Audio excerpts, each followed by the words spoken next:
नमस्कार दोस्तों, स्वागत है आपका देवकुल एकेडमी यूट्यूब चैनल पे। आशा करता हूँ आप सभी स्वस्थ मस्त और ज़बरदस्त होंगे और ज़बरदस्त तरीके से अपनी पढ़ाई को कर रहे होंगे। रोज़ाना की तरह आज हम ज्योग्राफी सीरीज के अंतर्गत ये क्लास फोर्थ है जिसको आज हम लेके आए हैं और बेहतर तरीके से आपको यहाँ रिवीजन कराया जाता है मेरे चैनल पे। तो ये जो आपका एसएससी का फाउंडेशन बैच है RWA का, जिस पे जो आरुषि मैम हैं, उन्होंने जो ज्योग्राफी कराई है उस ज्योग्राफी का हम बेहतर तरीके से रिवीजन यहाँ करने वाले हैं। और एक सूचना आपको बता दूं कि जो क्लासेस हैं हमारी वो मंडे टू फ्राइडे रहेंगी, ठीक है।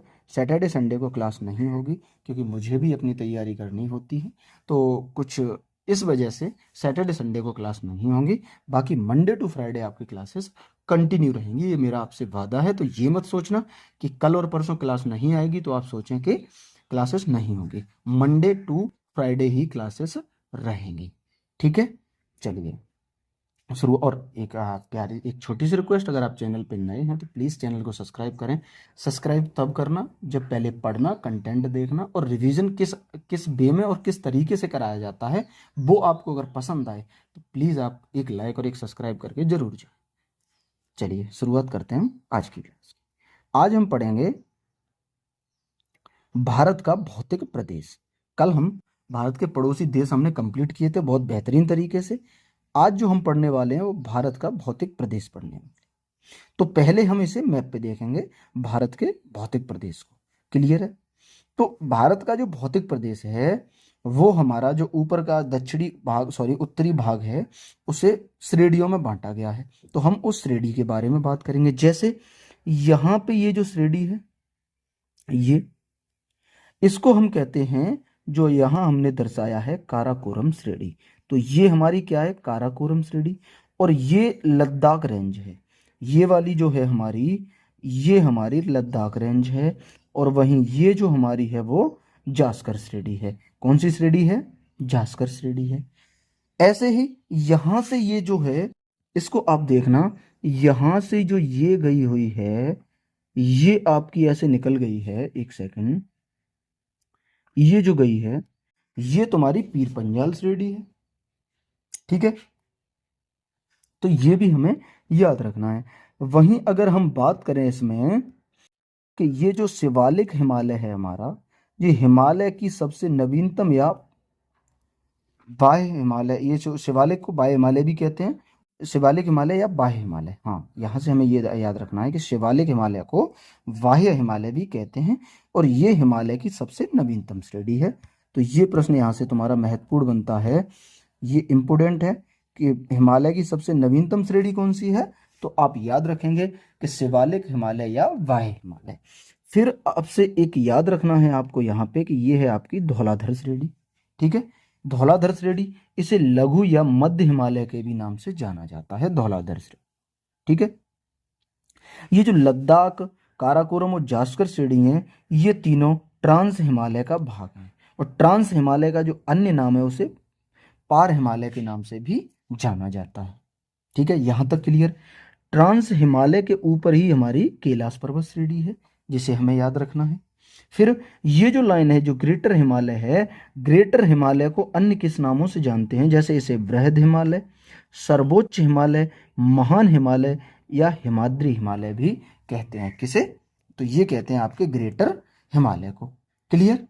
ग्रेटर हिमालय के बारे में एक और चीज याद रखनी है कि हिमालय की सबसे प्राचीनतम पर्वत श्रेणी है, यानी हिमालय की सबसे पुरानी जो पर्वत श्रेणी है वो है आपकी ग्रेटर हिमालय। और हिमालय की सबसे नवीनतम पर्वत श्रेणी कौन सी है? तो वो है शिवालिक या वाय हिमालय। यहां तक क्लियर? मैप अच्छे से समझ आया? हर चीज मैप में सही से समझ आई? चलो अगले चलते हैं। अब बात करते हैं हिमालय की श्रेणियों का उत्तर से दक्षिण क्रम। उत्तर से दक्षिण क्रम, तो इसकी जो ट्रिक है वो क्या बनाई गई है? KLZPD, KLZPD। तो के से आप याद रखेंगे काराकोरम, ला से लद्दाख, जेड से जास्कर हो जाएगा, वहीं पी से पीर पंजाल और डी से धौलाधर। तो काराकोरम, लद्दाख, जास्कर, पीर पंजाल और धौलाधर ये उत्तर से दक्षिण क्रम है। इसको आप 100% याद रखना, कईयों बार एग्जामों में ये पूछा गया है। हिमालय का उत्तर से दक्षिण वाला क्रम कई बार एग्जाम में पूछा गया है, तो इसको आप अच्छे से याद रखना। ठीक है, क्या है? काराकोरम, लद्दाख, जास्कर, पीर पंजाल और धौलाधर। अब आगे आपसे बात करें कि ट्रांस हिमालय व बृहद हिमालय अलग अलग होते हैं। किससे अलग होते हैं, यानी इन्हें अलग करता कौन है? तो आप याद रखेंगे कि इंडस सांगपो सचर जोन जो है वो ट्रांस हिमालय को बृहद हिमालय से अलग करता है। अगला प्रश्न फिर आपसे पूछेगा कि बृहद हिमालय को लघु हिमालय से अलग कौन करता है? तो मेन सेंट्रल जो थ्रस्ट है वो बृहद हिमालय को लघु हिमालय से अलग करती है। वहीं लघु हिमालय को शिवालिक हिमालय से कौन अलग करता है, ये भी पूछा जा सकता है। तो आप याद रखेंगे मेन बाउंड्री फॉल्ट लघु हिमालय को शिवालिक से अलग करता है। बृहद हिमालय को लघु से कौन अलग करता है? तो मेन सेंट्रल थ्रस्ट अलग करता है। और वहीं ट्रांस हिमालय को बृहद हिमालय से अगर अलग करने की बात करें तो Indus Tsangpo suture zone trans Himalaya को बृहद हिमालय से अलग करता है। यहां तक क्लियर? यहां तक कोई दिक्कत, कोई परेशानी? अगले पे चलते हैं। अब बात करेंगे हम ट्रांस हिमालय को पढ़ें। ट्रांस हिमालय, इसका जो अन्य नाम है पार हिमालय या तिब्बतन हिमालय है। ठीक है, यह 4 श्रेणियों से मिलकर बना है। और कौन कौन सी से मिलकर बना है?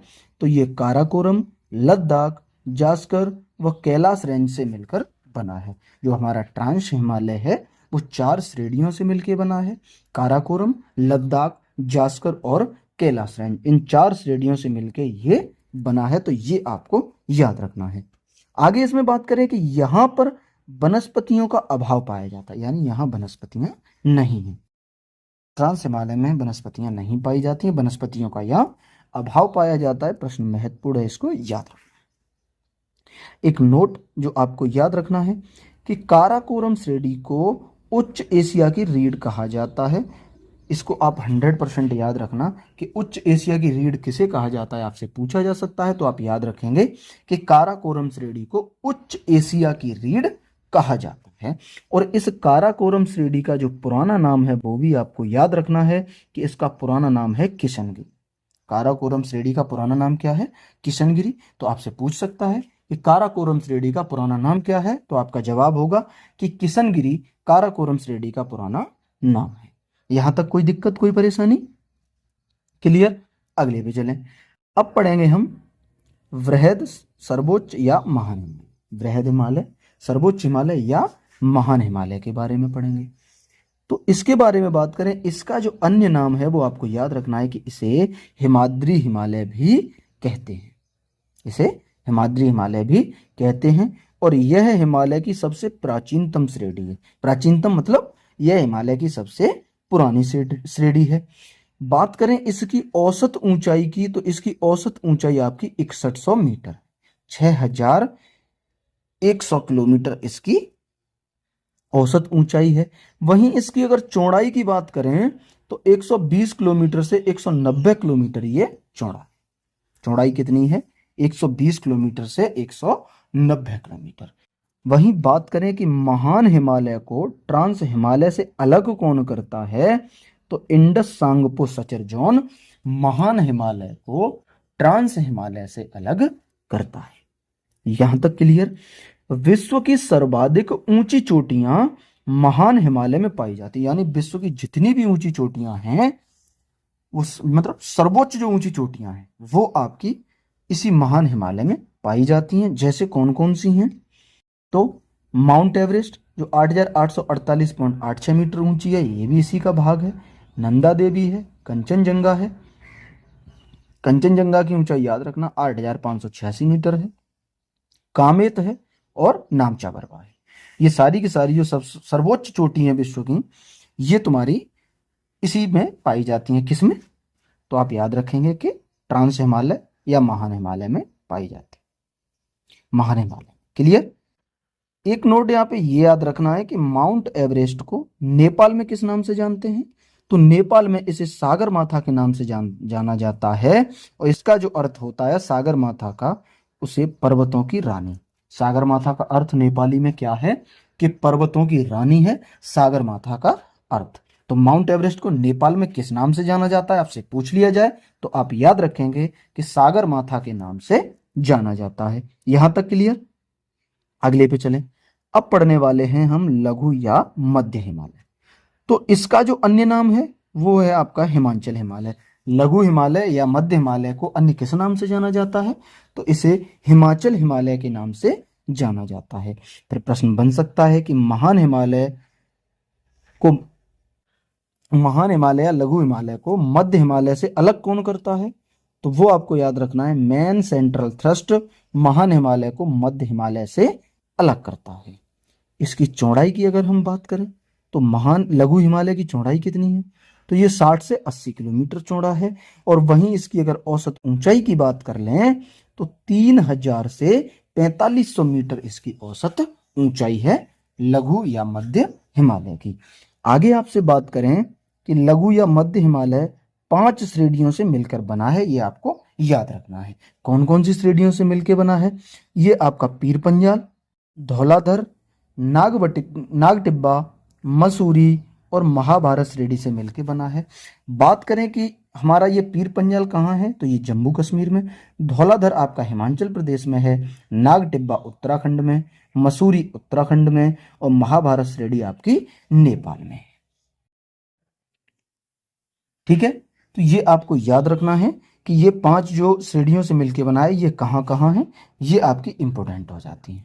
यहां तक कोई दिक्कत। अगले पे चलें। अब हम बात करें कि पर्यटक स्थल की, तो आपको याद रखना है कि शिमला, अल्मोड़ा, नैनीताल, रानीखेत, दार्जिलिंग सभी लघु हिमालय में स्थित हैं। तो लघु हिमालय में जो पर्यटन स्थल हैं वो हमें याद रखने हैं। शिमला भी हमारा लघु हिमालय में है, अल्मोड़ा लघु हिमालय में है, नैनीताल लघु हिमालय में, रानीखेत, दार्जिलिंग ये सभी कहाँ हैं, लघु हिमालय में। अब यहाँ कुछ महत्वपूर्ण घास के मैदान के बारे में बात करते हैं। घास के मैदान हम यहाँ देखेंगे जम्मू कश्मीर के घास, तो जो आपका गुलमर्ग, सोनमर्ग और तानमर्ग, ये यानी मर्ग आ जाए तो जम्मू कश्मीर याद रखना। घास के मैदान में पूछे गुलमर्ग, सोनमर्ग और तानमर्ग, तो एक छोटी सी ट्रिक भी आपको याद रखनी है कि अगर घास के मैदान में पूछे और मर्ग उसमें आए तो आपको याद रखना है कि ये जम्मू कश्मीर के हैं। तो गुलमर्ग, सोनमर्ग और तानमर्ग ये जम्मू कश्मीर के घास के मैदान हैं। वहीं हिमाचल प्रदेश के घास के मैदान की बात करें तो पयार है, और उत्तराखंड के घास के मैदान जो हैं वो है वुंग्याल। और ये जो घास के मैदान है, ये पॉइंट याद रखना कि सभी लघु हिमालय या मध्य हिमालय में, यानी गुलमर्ग भी लघु हिमालय का घास का मैदान है, सोनमर्ग भी लघु हिमालय में है, तानमर्ग भी है, पयार भी है और बुंग्याल भी है। हमें इनके राज्य भी याद रखने हैं और एक छोटी सी बात ये भी याद रखनी है कि ये सभी लघु हिमालय। तो ये थी हमारी आज की क्लास। आशा करते हैं कि आपको रिवीजन बेहतर तरीके से करा पाया, आपके समझ आया है।